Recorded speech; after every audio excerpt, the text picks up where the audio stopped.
Hi guys, మరొక mini బ్లాగ్తో మీ ముందుకైతే నేను మళ్ళీ వచ్చేసాను.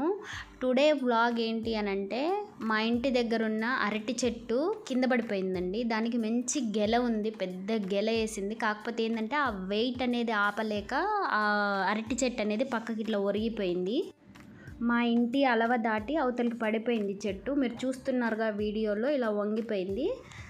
దానికి గెల ఉంది కాబట్టి మా వారు వెళ్ళి ఆ గెల కోసుకొచ్చి మనము బస్తాలో పెట్టి మక్క పెడితే ఒక 4-5 డేస్లో అది మక్కిపోతుంది అనేసి మేము ఆ గెలను కోసుకురమ్మంటే మా సార్ వెళ్ళేసి ఆ గెల అయితే మొత్తం కట్ చేసి మొత్తం అదంతా క్లీన్ చేసి తీసుకొని వస్తున్నారు. మీరు చూస్తున్నారు కదా ఎంత బాగుందో గెల, అరటి గెల. కాకపోతే ఇంకొంచెం పెద్దగా అయ్యి ఉంటే బాగుండు.